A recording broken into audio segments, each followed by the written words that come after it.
সুপ্রিয় দর্শক, আসসালামু আলাইকুম। সবাইকে স্বাগত জানাচ্ছি আজকের গুরুত্বপূর্ণ সংবাদে। প্রথমেই জানিয়ে দিচ্ছি সংবাদ শিরোনাম, পরে বিস্তারিত। আওয়ামী লীগকে ছাড়া কোনো নির্বাচন হবে না, সেনাপ্রধান। এদিকে শাপলা গণহত্যায় শহীদদের ভাতা দাবি মামুনুল হকের। শুনছিলেন সংবাদ শিরোনাম, এখন সংবাদের বিস্তারিত। দর্শকবৃন্দ, রাজনৈতিক অঙ্গনে এখন একটাই আলোচনার ঝড়, আসন্ন জাতীয় নির্বাচন। যখন সমগ্র দেশ জুড়ে নির্বাচনী উত্তেজনা তুঙ্গে, তখন হঠাৎ করেই নীরবতা ভেঙে মুখ খুললেন বাংলাদেশের সাবেক সেনাপ্রধান ওয়াকুরুজ্জামান। একসময় যাকে শেখ হাসিনার ঘনিষ্ঠ হিসেবেই দেখা হতো, সেই ওয়াকুরুজ্জামান এবার আওয়ামী লীগের অবস্থান নিয়ে এমন সব গোপন তথ্য প্রকাশ করেছেন যা পুরো রাজনৈতিক প্রেক্ষাপটে নাড়িয়ে দিয়েছে।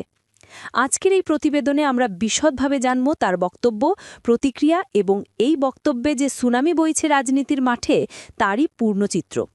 এরকম গুরুত্বপূর্ণ রাজনৈতিক খবর পেতে নিয়মিত থাকুন আমাদের সঙ্গেই এবং এখনই চ্যানেলটি সাবস্ক্রাইব করুন, বেল আইকনটি অন করে দিন যাতে কোনো বড় আপডেট মিস না হয়। দর্শকবৃন্দ, শুরুতে চোখ রাখব সেনাবাহিনীর অবস্থানের দিকে। দীর্ঘদিন গণমাধ্যম এড়িয়ে চলার পর হঠাৎ করেই এক বিবৃতিতে ওয়াকুরুজ্জামান বলেন, আমরা সেনাবাহিনী, আমাদের কাজ হচ্ছে দেশকে রক্ষা করা। ক্রান্তিকালে আমরা সব সময় দেশের জনগণের পক্ষেই থাকব, কোনো দল বা সরকারের পক্ষ নেব না।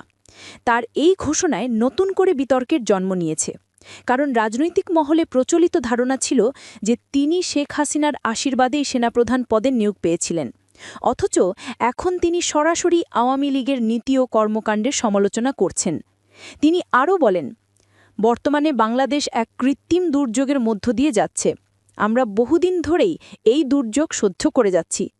মোহাম্মদ ইউনুস বলেছেন ফেব্রুয়ারিতে নির্বাচন হবে, আমরা সেই নির্বাচন সুষ্ঠু করতে সব সময় অন্তর্বর্তীকালীন সরকারের পাশে থাকব। এই বক্তব্যে স্পষ্ট বার্তা ছিল, সেনাবাহিনী কোনো দলীয় পক্ষ নেবে না, বরং দেশের স্বার্থেই তারা অবস্থান নেবে। এমন ঘোষণার মধ্য দিয়ে তিনি বোঝাতে চেয়েছেন যে সেনাবাহিনী ভোটের মাঠে নিরপেক্ষ অবস্থান নেবে, যা সরকারের জন্য বড় এক বার্তা। ওয়ার্নিং, এক পক্ষকে কোলে আরেক পক্ষকে হাতে রেখেছে সরকার। ওয়াকুরুজ্জামান সরকারের বর্তমান অবস্থান নিয়েও প্রশ্ন তোলেন। তিনি বলেন, আমরা লক্ষ্য করছি সরকার এক পক্ষকে কোলে রেখেছে, আরেক পক্ষকে হাতে রেখেছে। এই দ্বৈত অবস্থান জাতির জন্য মারাত্মক বিপজ্জনক। তার মতে, এই ধরনের দ্বিমুখী নীতি অব্যাহত থাকলে নির্বাচনের সময় দেশ বড় রাজনৈতিক সংকটে পড়ে যেতে পারে এবং সেই সংকটের দায়ভার বহন করতে হবে বর্তমান প্রশাসনকেই। আওয়ামী লীগকে নিষিদ্ধ করার বিরোধিতা। সবচেয়ে আলোড়ন তোলা অংশটি ছিল আওয়ামী লীগকে নিষিদ্ধ করার প্রস্তাবের বিরোধিতা। সোজাসাপটা ভাষায় তিনি বলেন, আওয়ামী লীগ কারো বাপ-দাদার সম্পদ নয়। যে ব্যক্তি খারাপ কাজ করেছে তাকে শাস্তি দিন, কিন্তু দলকে নিষিদ্ধ করতে পারেন না।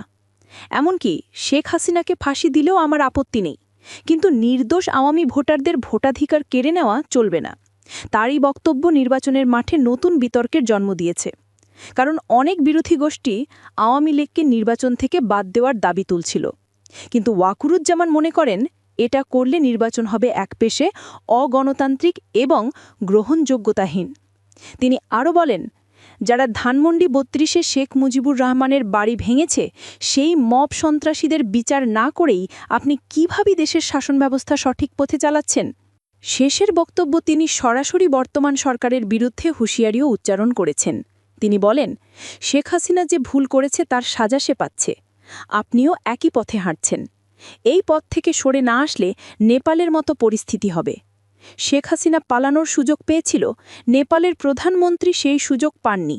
আপনারও সেই অবস্থা হতে পারে। রাজনৈতিক বিশ্লেষকরা বলছেন, এটি সরকারের জন্য বড় এক সতর্কবার্তা। নির্বাচনের আগে সাবেক সেনাপ্রধানের এই ধরনের কঠোর মন্তব্য ক্ষমতাসীনদের জন্য চাপের কারণ হতে পারে। এদিকে শাপলা গণহত্যায় শহীদদের ভাতা দাবি করেছেন। ঢাকার মোহাম্মদপুরের হলিউম্মা মিল্লায়নে সম্প্রতি এক স্মরণ সভায় মাওলানা মামুনুল হক শাপলা চত্বরের ঘটনায় নিহতদের পরিবারকে সরকারি ভাতা প্রদানের দাবি জানিয়েছেন।